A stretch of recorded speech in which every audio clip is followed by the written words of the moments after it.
আসসালামু আলাইকুম ওয়া রাহমাতুল্লাহি ওয়া বারাকাতুহু। আলহামদুলিল্লাহ নাহমাদুহু ওয়া নুসাল্লি আলা রাসূলিহিল কারীম, আম্মা বা'দ। সুপ্রিয় ষষ্ঠ গণবিজ্ঞপ্তি প্রত্যাশী ভাই বোন, আশা করি আপনারা সবাই ভালো আছেন। আলহামদুলিল্লাহ, আল্লাহর অশেষ মেহেরবানিতে আমিও ভালো আছি। আপনাদের জন্য সুসংবাদ হচ্ছে, গণবিজ্ঞপ্তিতে আবেদনের জন্য কিন্তু আবেদন করা শুরু হয়ে গেছে। অর্থাৎ লিঙ্কে তো প্রকাশ করা হয়েছে, যদিও মেরিট লিস্ট দেওয়া হয় নাই, শূন্যপদ দেওয়া হয়েছে। অর্থাৎ মেরিট লিস্টটা জাস্ট আপনি শুধু দেখবেন, এখানে তেমন কিছু নাই, কিন্তু শূন্যপদ যেহেতু দেখা যাচ্ছে আপনি কিন্তু আবেদন করতে পারবেন। তো বিষয়টা হচ্ছে এখানে যে গণবিজ্ঞপ্তিতে সঠিকভাবে আবেদন করাটা কিন্তু খুবই গুরুত্বপূর্ণ বিষয়। এটা তারাই টের পাচ্ছে যারা 18তম নিবন্ধনে আবেদন করেছিল এবং ছোটোখাটো ভুল করেছিল। অনেকে বড় ভুল করেছে, অনেকে ছোটোখাটো ভুল করেছে। প্রায় আমার কাছে প্রতিদিনে শত শত প্রার্থী কিন্তু ফোন দেয়, যেটা বলা যায় শুধুমাত্র ভুল সংশোধনের জন্য। তাহলে বুঝেন কী পরিমাণ ভুল তারা 18তম নিবন্ধনে করেছিল। তো এই পরিমাণ ভুল যদি মাত্র এই 60,000 প্রার্থীর মধ্যেই থাকে, তাহলে চিন্তা করেন যারা 18 লক্ষ আবেদন করেছিল তখন তারা কতজন প্রার্থীর ভুল করেছিল।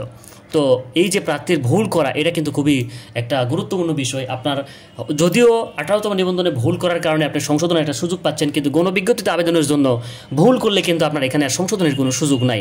এমনও হইতে পারে যে আপনার সুপারিশও হবে না যদি বড় ধরনের ভুল করে থাকেন। তো ষষ্ঠ গণবিজ্ঞপ্তিতে আমরা সঠিকভাবে আপনার আবেদন করে দেব। আপনি ঘরে বসেই এই আবেদন করতে পারবেন। আপনাকে আমার এখানে আসতে হবে না, আপনি ঘরে বসেই আবেদন করতে পারবেন। তো আপনার আবেদনের জন্য কি কি প্রয়োজন, কিভাবে সঠিকভাবে আমরা আবেদন করে দেব, এই বিষয় নিয়ে আজকে আলোচনা করেছি। তো ষষ্ঠ গণবিজ্ঞপ্তি প্রত্যাশী ভাই বোন, আপনারা সবাই জানেন যে আমি মোহাম্মদ মাসুম বিল্লাহ, প্রভাষক আরবি, নামুজা এসএসএ ফাজিল মাদ্রাসা। তো আপনাদের গণবিজ্ঞপ্তিতে আবেদন করার জন্য যেই বিষয়টা প্রয়োজন সেটা হচ্ছে, আমি এখানে দিয়েছি যে এটা হচ্ছে আমার ইমেল application830@gmail.com, এবং আমার মোবাইল নাম্বার হচ্ছে এখানে 01727 588906। এটা হোয়াটসঅ্যাপ এবং মোবাইল নাম্বার। শুধুমাত্র যারা আবেদন করতে চান তারা শুধু এই নাম্বারে মেসেজ করতে পারেন, নক করতে পারেন। আপনার অন্য কোনো প্রবলেম বা সমস্যার কারণে এখানে মেসেজ করলে কিন্তু কোনো রিপ্লাই পাবেন না। শুধুমাত্র যারা আবেদন করতে চান, শুধুমাত্র তারাই এই নাম্বারে আপনারা নক করতে পারেন। তো এইটাতে আপনারা নক করবেন কি, আপনাকে কী কী কাগজপত্র এখানে আপনাকে হোয়াটসঅ্যাপে বা ইমেলে দিতে হবে, দিয়ে আপনি আবেদন করবেন। আপনার একটা কথা বলে রাখি, আপনার সম্পূর্ণ সঠিকভাবে নির্ভুলভাবে আবেদন করে দেওয়ার জন্য কিন্তু আমরা পরিশেষে যখন ফাইনাল সাবমিট দিব, তার আগে কিন্তু যে পেজটা আছে এটার একটা ছবি নিয়ে বা পিডিএফ নিয়ে কিন্তু আপনাকে হোয়াটসঅ্যাপে বা আপনার ইমেলে দেওয়া হবে। আপনি এটা দেখে চেক দিয়ে যদি ওকে থাকে আপনি ওকে লিখে দিলে তারপরে আমরা সম্পূর্ণ পূর্ণাঙ্গ সাবমিট দিয়ে দিব। তো আপনার এই কারণে যারা আবেদন করতে চান তাদেরকে যেটা করতে হবে সেটা হচ্ছে যে অনলাইনে আবেদন সম্পন্ন করার জন্য যে কাগজপত্রগুলো প্রয়োজন হতে পারে, যেই কাগজপত্রগুলো আপনি আমাকে দিবেন সেটা হচ্ছে, আপনার একাডেমিক সার্টিফিকেট যেগুলো আছে এগুলোর একটা ফটোকপি আমাকে দিবেন। সেটা আপনি যদি 4টা সার্টিফিকেট হয় তাহলে 4টা সার্টিফিকেট দিবেন, কারণ এগুলো আমরা দেখে এখানে আবেদন করব। আপনি এই 4টা সার্টিফিকেট দিবেন এবং আপনার এনআইডি যে জন্ম নিবন্ধন আছে এইটা দিবেন। অথবা আপনি 4টা সার্টিফিকেট নাও দিতে পারেন, আপনি শুধুমাত্র একটা সার্টিফিকেট দিলেও হবে। আপনি যদি শুধু এসএসসি সার্টিফিকেট দেন আমাদেরকে তাও হবে, ঠিক আছে। তো মোটামুটি আপনি যেহেতু সার্টিফিকেট আপনার কাছে আছে, আপনি 4টা সার্টিফিকেট দিবেন এবং আপনার এনআইডি যে নাম্বার আছে, আপনার এনআইডি নাম্বার, এর জাতীয় পরিচয়পত্র, এই এনআইডি জাতীয় পরিচয়পত্র যার আছে, যার জাতীয় পরিচয়পত্র নাই, জন্ম নিবন্ধন আছে, সে এই জন্ম নিবন্ধন যে কোনো একটা, হয় এনআইডি নাহলে জন্ম নিবন্ধন, এর মধ্যে যে কোনো একটা আপনি এটা কী করবেন, এটা আমাদের হোয়াটসঅ্যাপ অথবা ইমেইলে দিবেন। এর সাথে হচ্ছে আপনার এনটিআরসি সনদ, প্রদত্ত সনদ যেটা পেয়েছেন, এই সনদের পিডিএফ কপি অথবা ছবি আপনি ইচ্ছা করলে যে কোনোটা আপনি দিতে পারেন এটা, এবং আপনার ছবি ও স্বাক্ষর। এই ছবি ও স্বাক্ষর যেহেতু 18তম নিবন্ধনে যারা ব্যবহৃত যেই ছবিটা এটাই দিতে হবে। তো আপনি ছবিটা আমরা সংগ্রহ করে নিতে পারবো আপনার রোল নাম্বার থেকে। তো স্বাক্ষরটা সবচাইতে ভালো হবে যে আপনার লিখিত পরীক্ষার যে অ্যাডমিট কার্ড আছে এটার যদি সফট কপি আপনার কাছে থাকে, পিডিএফ যদি থাকে তাহলে পিডিএফ দিবেন, না থাকলে যে ছবি আছে এই ছবিটা দিবেন। আপনি চাইলে এই কাগজপত্রগুলো অবশ্যই ছবি তুলে দিতে পারবেন, সমস্যা নেই। শুধুমাত্র আমরা ক্লিয়ার বুঝলেই হবে। এটা আপনাকে মোবাইল দিয়ে ছবি তুলে দিলে হবে, আপনাকে যে কম্পিউটার থেকে স্ক্যান করে দিতে হবে বিষয়টা এমন না।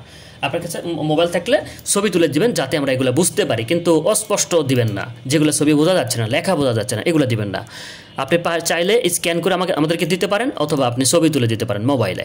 এরপর হচ্ছে আপনার সচল মোবাইল নাম্বার, নিজের নামে রেজিস্ট্রেশন থাকলে ভালো, যদি না থাকে তারপরেও সমস্যা নাই, তবে নিজের নামে রেজিস্ট্রেশন থাকলে ভালো, কারণ যখন ইএফটি করবেন তখন আপনার নিজের নামে রেজিস্ট্রেশনকৃত মোবাইল নাম্বারটা কিন্তু আপনাকে দিতে হবে এমপিওর জন্য, ঠিক আছে, এমপিও এবং রেজিস্ট্রেশনের জন্য। তো আপনার সচল একটা মোবাইল নাম্বার দিবেন, এটা আপনার 18তমতে ব্যবহার করেছেন এই নাম্বারটা দিতে হবে, বিষয়টা এমন না। তো আর সচল হোয়াটসঅ্যাপ মোবাইল নাম্বার দিবেন, অর্থাৎ যে নাম্বারে আপনার সাথে যোগাযোগ করা হবে, যদি সেই নাম্বার থেকে আমাকে হোয়াটসঅ্যাপ নক দেন তাহলে তো সেটাই থাকবে, এইটার সাথেই আপনার সাথে যোগাযোগ করা হবে। ফাইনাল সাবমিট দেওয়ার আগে আপনাকে রিভিউ পাঠানো হবে, এটা সঠিক থাকলে আপনি আমাদেরকে দিতে পারেন। তো এই কাগজপত্রগুলো আপনাকে দিতে হবে। এই কাগজপত্রগুলো যদি আপনি দিয়ে থাকেন, আপনি নিশ্চিত ঘরে বসে নিঃসন্দেহে নির্ভুলভাবে আবেদন করতে পারবেন ইনশাল্লাহ। এখানে ভুলের কোনো সম্ভাবনা নাই ইনশাল্লাহ। আমরা সর্বোচ্চ চেষ্টা করব যে আপনার মেরিট অনুযায়ী, আপনার নাম্বার অনুযায়ী যেন একটা ভালো প্রতিষ্ঠান হয়, আমরা সর্বোচ্চ চেষ্টা করব। তো এখানে আপনাকে যা করতে হবে সেটা হলো যে অনেক সময় দেখা যায় যে তথ্যগুলা যেগুলো দিয়েছেন এগুলোর সাথে ইনফরমেশন কিছু তথ্য লাগে, ক্যান্ডিডেটের কিছু তথ্য লাগে, এই জন্য আমরা এখানে দিয়েছি যে আপনার পার্সোনাল ইনফরমেশন যেগুলো দিয়ে দিবেন, নাম দিয়ে দিবেন, কেয়ার অফ থাকলে কেয়ার অফ দিয়ে দিবেন, আর নাম থাকলে নাম, ফাদার্স নেম, মাদার্স নেম যা আছে, আপনার বিবাহিত নাকি অবিবাহিত যা আছে, এখানে যেই তথ্যটা দিবেন এই তথ্যটা কিন্তু আমরা আপনার গণবিজ্ঞপ্তিতে আবেদনের জন্য পূরণ করে দিব।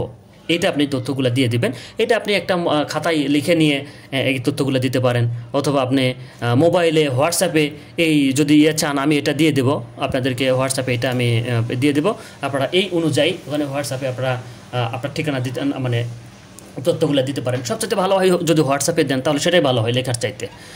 হোয়াটসঅ্যাপে লিখে দিলেন, এরপর হচ্ছে আপনার বর্তমান ঠিকানা, ঠিকানা কিন্তু একই দিতে পারবেন, এটা তো কোনো সমস্যা নাই। সর্বশেষ যে বিষয়টা সেটা হচ্ছে অ্যাড এবং রিমুভ চয়েস। আপনার যে 40টা প্রতিষ্ঠান চয়েস দিতে হবে। আপনার কাছে যদি শূন্যপদ না থাকে তাহলে আপনার নক দিলে আমি আপনাকে শূন্যপদগুলো আপনার আপনার জেলা বা আশেপাশের জেলা যে শূন্যপদ আছে এটা আমাকে দিতে পারে, বা আপনাকে প্রসেসিংটা দেখিয়ে দিব যে কীভাবে আপনি শূন্যপদ দেখবেন। তো এই শূন্যপদগুলো দেখে কিন্তু আপনাকে 40টা প্রতিষ্ঠান সিলেক্ট করে দিতে হবে।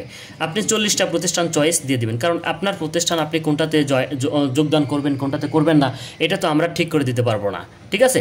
তো আপনি ঠিক করে দিতে হবে। এর মধ্যে যেগুলো সংযোজন বিয়োজন করতে হবে, যদি কোনোটা সংযোজন বিয়োজন করতে হয় যে আপনি 6 নম্বর দিয়েছেন সেটা আসলে 12-10 নম্বরে দেওয়া উচিত, 15 নম্বরে দেওয়া উচিত, বা এটা 11 নম্বরটা বা 2 নম্বরটা বা 4 নম্বরটা 1 নম্বরে দেওয়া উচিত, এইভাবে আমরা পরামর্শ দিতে পারি আপনাকে, ঠিক আছে? কিন্তু প্রাথমিকভাবে আপনাকে 40টা প্রতিষ্ঠান আপনাকে এখানে চয়েস দিতে হবে। তো এখানে 40টা প্রতিষ্ঠান আপনি নাম লিখে দিবেন, এখানে এই পাশে প্রতিষ্ঠানের নাম থাকবে এবং এই পাশে কিন্তু মাদ্রাসা EIN নাম্বার অথবা আপনার স্কুল বা কলেজের যে EIN নাম্বার আছে এটা আপনি এখানে দিবেন। তো দিয়ে আপনি সর্বশেষ যেটা যে আপনি 40টা প্রতিষ্ঠানের বাইরে চাকরি করবেন কিনা, যদি করতে চান তাহলে ইয়েস অপশনে এখানে টিক দিবেন, আর যদি না করতে চান তাহলে নো অপশনে টিক দিবেন। তো আমি মনে করি এই তথ্যগুলো পূরণ করে দিলে আমি আপনাদের সঠিকভাবে আমরা চেষ্টা করব যেন এখান থেকে আপনার আবেদনটা সম্পূর্ণ নির্ভুলভাবে আবেদন করে দিতে পারি। তো আবেদন করে দেওয়ার পরে আপনার যে মাদ্রাসার যে মানে বা এই যে কোনো বিজ্ঞপ্তিতে আবেদনের যে ফিটা এটা হচ্ছে আপনার 1000 টাকা। এই ফিটা কিন্তু NTRCA কেটে নেবে, ঠিক আছে? তো এটার সাথে মেসেজের যে খরচ আছে এই মেসেজ খরচ সহ আপনি এই টাকাটা পাঠাইতে হবে, আর এই টাকাটা শুধুমাত্র আপনার হচ্ছে আপনার আবেদনের ক্ষেত্রে খরচ হবে। আর আমাদের জন্য যে আবেদন করে দেওয়ার জন্য যে ফিটা এটা ইনশাল্লাহ আমি হোয়াটসঅ্যাপে নক দিলে আপনাদের সাথে বলে দেবো ইনশাল্লাহ। আসলে এখানে ফি বড় বিষয় না, আসলে সঠিক তথ্য যেটা অনেকে আমাকে রিকোয়েস্ট করেছিলেন যে আসলে ভাই যেন আপনার মাধ্যমে যেন আবেদন করতে পারে, তো এটাই হচ্ছে বড় কথা যে আপনাদের আবেদন এখানে করে দিতে হবে। এখানে কিছু মানে লোক থাকবে, তাদের কিছু পারিশ্রমিক আছে, ঠিক আছে? তো এটা আপনারা বিবেচনা করে যে আপনাদের বাহিরে কত ফি নিচ্ছে, ঠিক আছে, এটার উপর নির্ভর করে আপনারা এটা দিলেই হবে। এটা বিষয় তেমন কোনো বিষয় না যে আপনাকে এত দিতেই হবে, ঠিক আছে? তো আমি চাচ্ছি যেন আপনাদের গণবিজ্ঞপ্তির আবেদনটা যেন সঠিক এবং নির্ভুল হয়। তো এখানে যেহেতু একটা মানে পারিশ্রমিক একটা বিষয় আছে, এ তো আমি তো একাই কাজ করব না, তো যেহেতু এখানে কয়েকজন নিয়ে কাজ করতে হবে এই জন্য তাদের একটা পারিশ্রমিকের বিষয় আছে। তো এটা বিবেচনা করে আপনারা দিলেই হবে ইনশাল্লাহ। তারপর আপনাদের সাথে হোয়াটসঅ্যাপে কথা হবে ইনশাল্লাহ, ঠিক আছে? তো আশা করি আপনারা যদি আমার মাধ্যমে এখানে আবেদন করে নেন তাহলে অবশ্যই একটা ভালো ফলাফল পাবেন ইনশাল্লাহ এবং নির্ভুলভাবে আবেদন করতে পারবেন। তো সকলের জন্য শুভকামনা থাকবে। আপনারা যারা আবেদন করতে চান তারা অবশ্যই আমার যে ইমেল নাম্বার এবং যে হোয়াটসঅ্যাপ এবং মোবাইল নাম্বার দেওয়া আছে এইটাতে আপনারা মেসেজ করবেন। আপনার যে তথ্যগুলো আছে, যে কাগজপত্রগুলোর কথা বললাম, এই যে আপনার এই কাগজপত্রগুলো আপনারা এই তথ্যগুলো এখনোই পাঠিয়ে রাখতে পারেন। আপনারা যদি এখানে পাঠিয়ে রাখেন তাহলে সিরিয়ালে আপনাদের কাজগুলোই করা হবে। আমরা এখনোই আবেদন করব না, আরও 1-2 দিন দেখব, দেখার পরে আমরা এখানে আবেদন করে দেব, ঠিক আছে? তো আপনারা এখন আপনাদের তথ্য যেগুলো আছে এগুলো আপনারা আমাকে পাঠাতে পারেন, আমি সিরিয়ালে এগুলো সেভ করে রাখবো এবং এই সিরিয়ালেই আপনাদের আবেদনগুলো করে দেবো ইনশাল্লাহ। যারা আবেদন করে দেব তখন তাকে ফোন করে জানানো হবে, তিনি যেন রেডি থাকে, তার কাছ থেকে কোনো তথ্য প্রয়োজন হলে তার কাছ থেকে যেন নিতে পারে। এবং সর্বশেষ ফাইনাল রিভিউটা তাদেরকে দেখিয়ে তাদের থেকে মতামত নিয়ে আমরা এখানে ফাইনাল সাবমিট দেবো। তো সবাই ভালো থাকবে।